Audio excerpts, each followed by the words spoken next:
Hey, how's it going? Before we jump into the content, I just want to take a minute to thank you for stopping by the channel and checking out the content.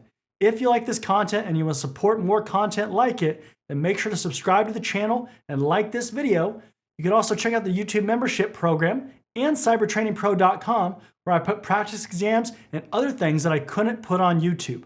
Again, regardless of how you support the channel and my content, I couldn't be more appreciative. Thank you so much, and let's get into the content.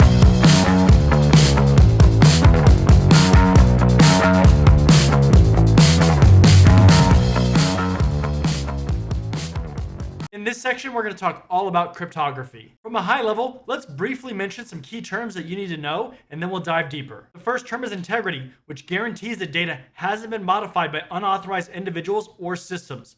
Hashing is the process that we use to verify this. Now, a hash is a number that results from using a hashing algorithm against data. The algorithm itself is basically a mathematical calculation, and you can't reverse the hash into the data, but if any value in that data changes, the calculation will result in something different. Secure Hash Algorithm 3, or SHA-3, is commonly used for hashes. The next term you need to know is confidentiality, which makes sure that only authorized users can actually view that data. Encryption is the primary method that we use, and it scrambles data, making it unreadable without a decryption key. Symmetric encryption uses a single key to both encrypt and decrypt data. Stream ciphers encrypt data one bit at a time, where block ciphers encrypt data in blocks. Asymmetric encryption uses two keys, a public key and a private key pair that work together. For this to work, it requires a public key infrastructure, or a PKI, to actually issue certificates. Data encrypted with the public key can only be decrypted with the private key, and data encrypted with the private key can only be decrypted with the public key. Steganography provides some confidentiality by hiding data with other files. For example, if we embed text into an image. Digital signatures provide authentication, non-repudiation, and integrity. Authentication means that it validates an identity, and non-repudiation means that somebody can't deny an action. The process works like this. The user signs an email with their digital signature, which is a hash of an email message encrypted with the sender's private key. Only the sender's public key can decrypt that hash, providing verification that it was encrypted with the sender's private key. Hashing is the way that we typically use to verify data has integrity, which means that data hasn't been altered by unauthorized individuals or systems. Now, hashes are hexadecimal values that are generated from a hashing algorithm that's ran against a file or a message. If you ran the hashing algorithm twice against the exact same data, so not even a single character is changed, you'll get the exact same hash result, and that means that that data has maintained its integrity. For hashes to be used, you have to run them at least twice. The first is created for the current state of the file or message, and then the second is to actually verify the integrity. Sometimes you might see developers publish a hash value with their downloads so that you can actually verify what you downloaded is legitimate. Now let's compare hashes versus checksums. Hashes are much longer values, and they're used in strong cryptographic implementations.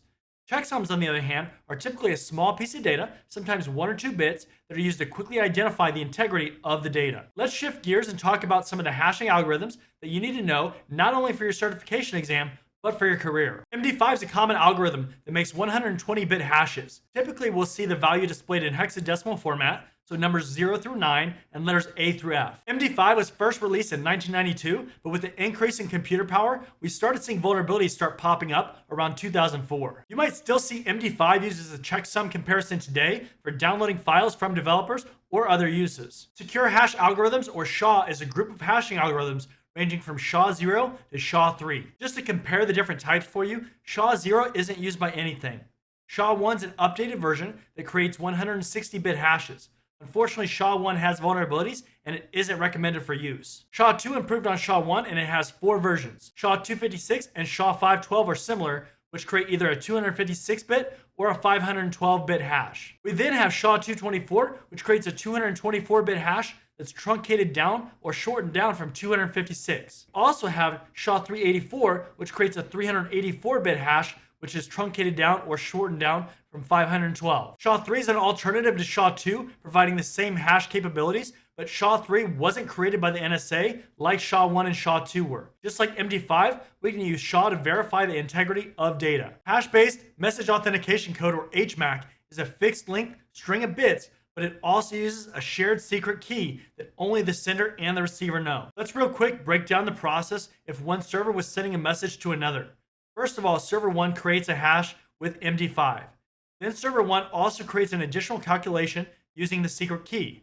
Server 1 then sends the message, and the HMAC MD5 value to the other server. Then server 2 repeats the hash and calculation to make sure that everything matches. HMAC provides both integrity because of the hash and the authenticity of messages because we have a shared secret key that both parties know. We've mentioned that hashes can be run on files and messages, and that's great because attackers really like to change or modify this type of data. One thing that we really haven't discussed is hashing passwords. A real problem with passwords is that storing passwords create a lucrative file or a database location for attackers. If they can gain access, then they can get direct access to passwords. Because of this, applications frequently store a hash of a password instead of the actual password. These applications should also use the hash for authentication instead of passing the password across the wire where it can be intercepted by an attacker. SHA-3 is the recommended algorithm if you're going to store password hashes. And many applications take it even a step further, and they add something called salting to make the security even stronger. However, we're not going to dive deep into that right now. When it comes to hashing, hash collisions are a concern.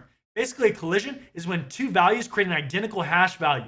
The big problem here is that hashing should always create a unique value no matter what. Take an example where an application takes a hash of passwords. Well, if two passwords equal the exact same hash value, then they're two passwords that are going to grant you access to the same account. That's a big deal. MD5 is highly vulnerable to collision attacks, which is why we no longer recommend using it. Encryption is how we provide confidentiality and prevent unauthorized people from viewing or having access to our data. A simple description of encryption is this. Data starts out as clear text and anybody can read it. When we run an encryption algorithm against data, that data is scrambled into an unreadable format that we call ciphertext.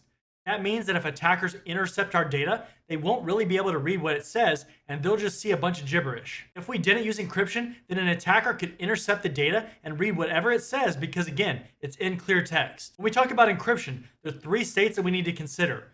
First, data at rest, which means that data is stored and sitting somewhere, either on a hard drive, USB flash drive, or even a DVD. Then we have data in transit or data in motion. That's when data is actually traveling across our network. For example, if we're sending data to a server. And finally, data in processing or data in use. That's when data is actually being used by a computer.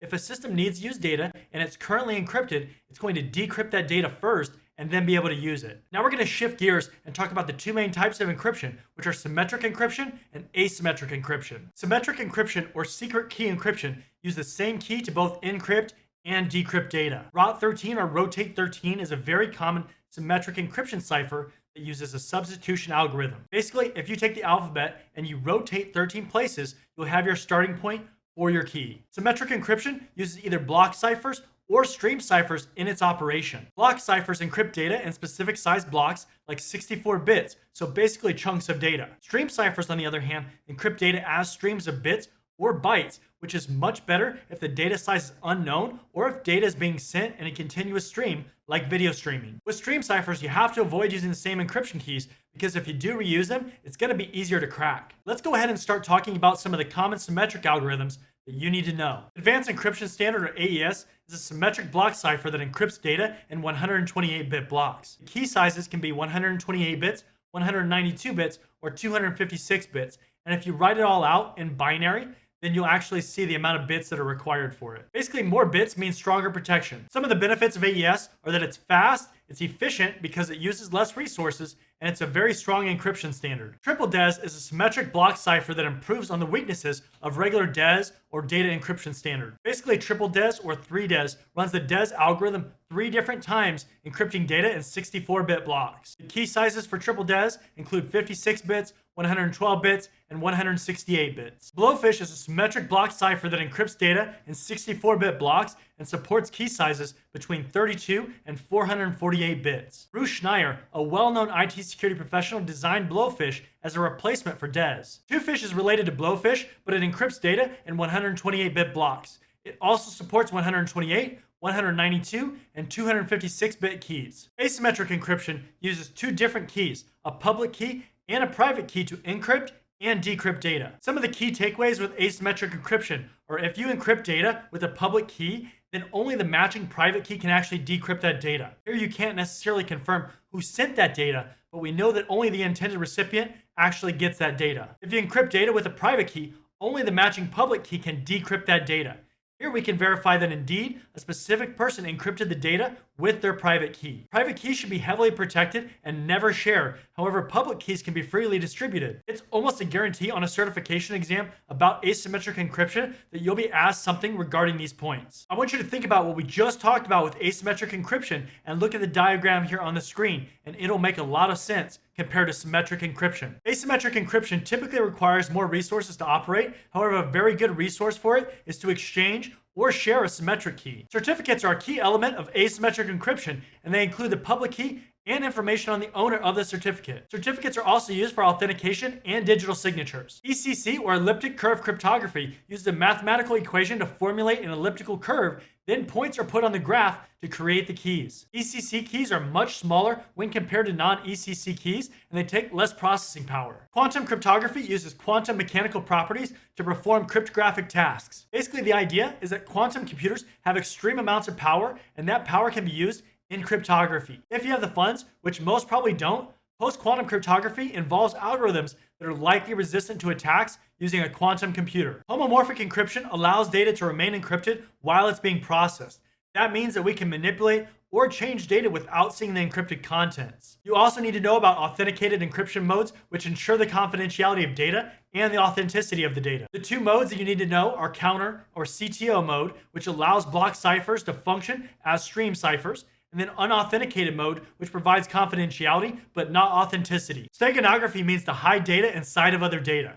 There's cases of all kinds of different people using steganography, including spies, thieves, and others to hide data. If we think there's some hidden data, we can use a process called steganalysis to detect steganography by using hashing, because there will be a change in the file that's going to surface when we run a hashing algorithm against it. There's three really common types of files that are used with steganography. We have audio files, image files, and video files, but there could be other file types too. Encryption and cryptography is one of those areas where people frequently get tripped up, so it's really important that we cover it thoroughly. As a quick refresher, the keys that we use to encrypt and decrypt depend on what we're ultimately trying to accomplish. With email digital signatures, the sender's private key encrypts or signs an email. The sender's public key decrypts. Email encryption, the recipient's public key encrypts, and the recipient's private key decrypts. With website encryption, the website's public key encrypts, the website's private key decrypts, and the symmetric key encrypts data in the web session itself. If you need a deeper refresher, check out the section on encryption. When it comes to protecting email, we can use digital signatures or encryption independently, but we can also do them together. Digital signatures create a hash of a message, then encrypt the hash with the sender's private key. If the recipient can decrypt the hash, then there's a few benefits that exist. First of all, authentication, because the sender's identified. There's also non-repudiation, meaning that the sender can't deny sending that message. There's also integrity, because the message hasn't been altered. Using asymmetric encryption, if you send an email message, you can use somebody's public key, and that way that person is the only one who's able to decrypt that message with their private key. One thing to keep in mind is that some current email applications actually combine asymmetric encryption with symmetric encryption so that they can take advantage of all the benefits of both types. SMIME, or Secure Multi-Purpose Internet Mail Extensions, is a very popular standard when it comes to digitally signing and encrypting email. SMIME takes advantage of both asymmetric and symmetric encryption. If you've ever logged into a banking website or many other types of websites, you'll see the session is using HTTPS so it can securely transmit data between you and the server. This is accomplished by using Transport Layer Security, or TLS, although Secure Sockets Layer SSL was the older protocol that was used for the same thing. TLS uses both asymmetric and symmetric encryption. Asymmetric encryption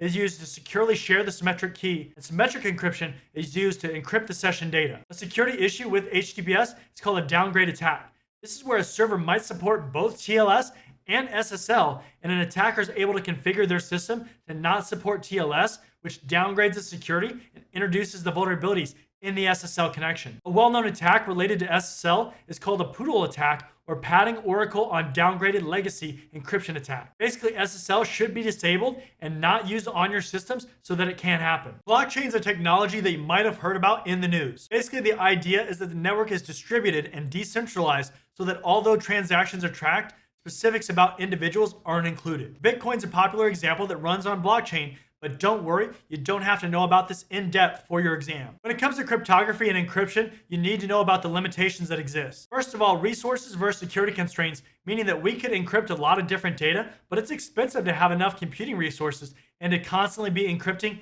and decrypting data. Speed and time, because some algorithms perform faster than others when they're encrypting. Size and computational overhead. Again, a lot of resources and memory are crucial for encryption processes. Entropy, where we want to see a lot of randomness in encryption algorithms because that means they're more secure. Predictability. Of course, we don't want values to easily be predicted when we're dealing with encryption. Weak keys. Shorter keys are weaker, and we don't want that. Longevity. The longer that you use a particular algorithm, the larger the key size that you'll want to use, so it can't be cracked as easily. And key reuse, because we should never reuse keys. Public key infrastructure, or PKI, is a collective technologies used to request, create, manage, store, distribute, and revoke digital certificates. A big benefit of PKI is that two people can communicate without ever having done so previously. For example, if you were to switch to a new bank and went to their website for the first time, your browser is going to trust that certificate. Let's dive deeper into the parts of PKI and how they work. Certificate authorities, or CAs, are in charge of issuing, managing, validating, and revoking certificates. CAs can be companies specifically handling certificates,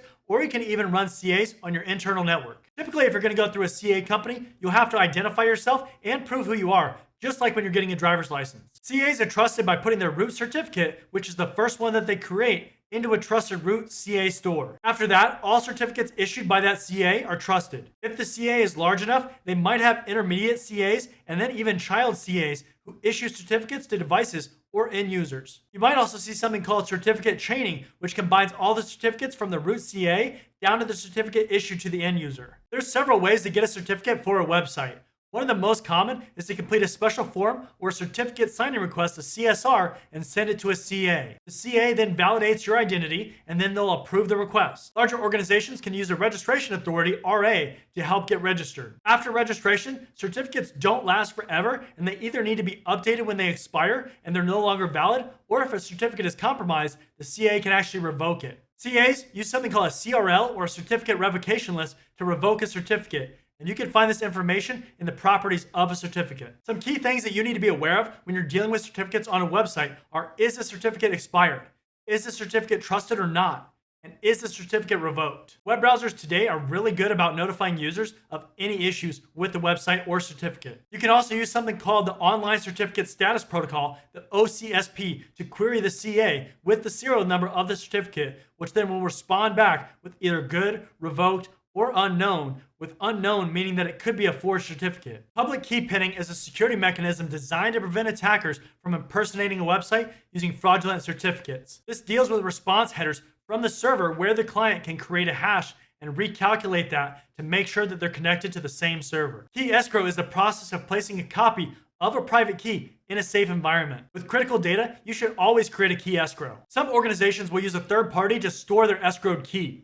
The recovery agent is the person with the responsibility to recover or restore cryptographic keys if needed. On the screen here are all the certificate types that you need to know about. First of all, we have machine or computer certificates, which are used to identify a computer with a domain. We then have user certificates, which are assigned to users for authentication and encryption capabilities. Email, and these are used for digital signatures. Code signing, which can be used by developers to create signed code that users can validate when they run it. Self-signed are not issued by a trusted CA, but they can be used internally. You will get an alert or an error when you try to go to these websites though. Root is the certificate issued by the root CA. Wildcards start with an asterisk, and these can be used for multiple domains as long as they have the same root domain. So anything.google.com and mail.google.com would work with the same certificate. Subject alternative name, or SAN certificates, these are used for multiple domains that have different names but they're owned by the same organization. So google.com, android.com, and so on. Domain validation. This indicates the certificate requester has some control over a DNS domain. And extended validation uses additional steps beyond domain validation. We aren't going to go deep into this, but these are the different certificate formats that you might see.